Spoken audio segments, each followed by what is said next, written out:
watching Blue Blood Sports TV. Shout out to Blue Blood Sports TV. You're watching Blue Blood Sports TV. Shout outs to Blue Blood Sports TV. You're watching Blue Blood Sports TV. Hola, habla Cindy, está viendo Deportes TV. It's your boy, Blue Blood Sports TV, back at y'all with another one.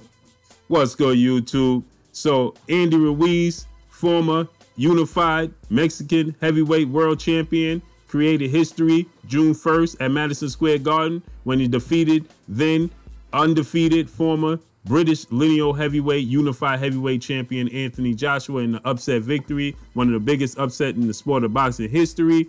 Andy Ruiz became the first Mexican heavyweight world champion in the history of the sport of boxing, has now obviously went into the highly anticipated rematch with Anthony Joshua, in which he came up short, right? Anthony Joshua regained his titles, becoming a two-time unified heavyweight world champion. With that said, Andy Ruiz is now looking to regroup, to regather himself, and, recommit himself to the sport of boxing and make a name for himself and put himself back in position to get a shot at becoming a heavyweight world champion again. One way to do it is to go through once beaten British heavyweight contender Dillian the Body Snatcher Whyte. Matchroom CEO and promoter of Dillian Whyte, promoter of Andy Ruiz's last two fights, Eddie Hearn, has stated that they offered Andy Ruiz Jr. a whopping $5 million to face Dillian the Body Snatcher Whyte, and Andy Ruiz Jr. turned it down, citing it wasn't enough money. Andy Ruiz Jr. has made some huge money in his last two fights against Anthony Joshua, and now maybe there's a chance that Andy Ruiz could be pricing himself out. I'm not sure if he is. I'm not sure if he isn't. But Andy Ruiz was offered, according to Eddie Hearn and according to Dillian Whyte, $5 million to stage a showdown between himself and Dillian Whyte, and he turned it down, citing it wasn't enough money. I think that Andy Ruiz, at this point in time, could possibly be looking to cash out. I hope that's not the case. I hope the case is that he's looking to reassert himself within the sport and make himself a legit contender to become a heavyweight world champion again. This, I think, would have been a perfect fight for Andy Ruiz to put himself back in that position and back in the spotlight, to get another shot at the title. There's only two title holders within the sport. And now Anthony Joshua defeating Andy Ruiz. They fought twice. They're 1-1. So a trilogy match does make some sort of sense. But if Andy Ruiz is not going to be committed coming into the fight at nearly 300 pounds like he did in the second fight, which was the biggest fight in his career, the first fight, Anthony Joshua in the boxing world did not see Andy Ruiz Jr. coming. The second fight, the boxing world needed, and Anthony Joshua needed for Andy Ruiz to prove that he belonged there and it wasn't a fluke. He got outboxed. Anthony Joshua made adjustments. Anthony Joshua was able to be more versatile, box on his feet, on his toes, box from the outside, not give Andy Ruiz too many chances on the inside as he did the first fight, which let Andy Ruiz capitalize on it because Andy Ruiz is only 6 feet tall. Anthony Joshua is 6'6", so there's a distinct height difference and arm reach difference, right? So Anthony Joshua in the first fight did not use his advantages, which allowed Andy Ruiz with quicker hands on the inside to drop Anthony Joshua and ultimately stop him in the 7th round of their first fight. But Anthony Joshua made the adjustments, and since Andy Ruiz was not committed and was not focused, he was not in shape, he was not able to cut the ring off, and he had zero success against Anthony Joshua. With that said, this would have been a perfect opportunity for him to make another statement within the sport of boxing and tell the boxing world that he belongs on this stage. He had a fight with Joseph Parker in which I thought he won the fight, but Joseph Parker got the nod. It was in Joseph Parker's backyard. I personally thought Andy Ruiz won that fight. Andy Ruiz came up short. Joseph Parker got the nod.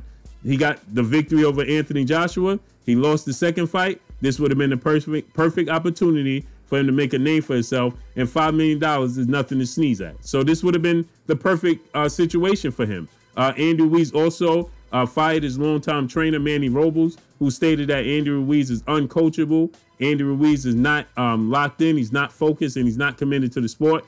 And he's it's very, it's very upsetting, right? It's very disappointing, to say the least. Andy Ruiz fired him. He reached out to Teddy Atlas, colorful analyst and trainer.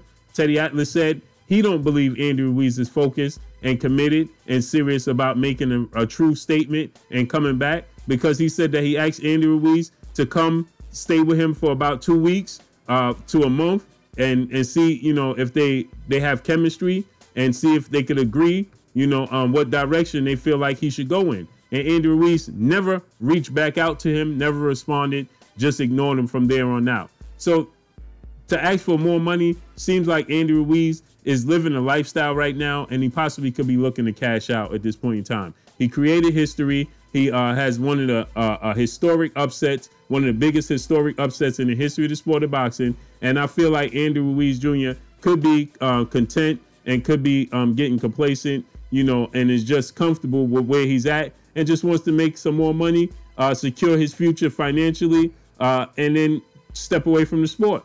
He continues to post on his social media that he's definitely looking to get back in shape and looking to prove a point. But, you know, it seems like he's letting a lot of opportunities pass him by. Now, there is talk of Andy Ruiz possibly facing Luis King Kong Ortiz, who has 2 losses on his resume. Cuban southpaw heavyweight contender. He lost to Deontay Wilder twice by knockout. You know, that's the only 2 blemishes on his resume. And he, too, is looking to put himself back in contention to become a heavyweight world champion, as he has yet to do so. So that would be a great fight. But this fight with Dillian Whyte would have been a perfect opportunity, in my opinion, for Andy Ruiz to make a statement and get another chance and another opportunity to face Anthony Joshua, who says that he's willing to give him a trilogy fight. And also Eddie Hearn has made mention of a trilogy fight between the two as well. So to beat Dillian Whyte, who's the WBC mandatory challenger for Tyson Fury, it was Deontay Wilder, now it's Tyson Fury. You beat Dillian Whyte, now you put yourself in position as the mandatory for the WBC title, in which that's an opportunity that you didn't have yet, right? You didn't beat, when you beat Anthony Joshua, you gained the IBF, the WBA, the WBO, and the IBO titles.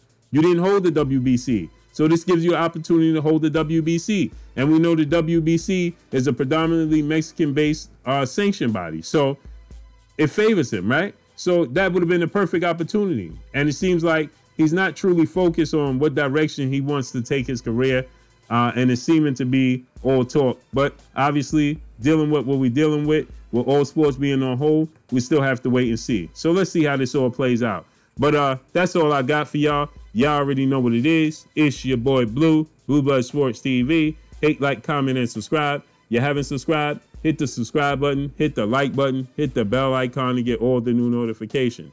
Follow me on Instagram at Blue Blood Sports TV, all one word. Y'all already know what it is. Shout out to the entire LDBC. Shout out to New Media. Shout out to Black Media Row. Make sure you like and share these videos. That's all I got for y'all. Peace. Hey, this is Jasmine. Thank you for watching Blue Blood Sports TV. Hola, soy Jasmine. Gracias por ver Sangre Azul Deportes TV. Gracias.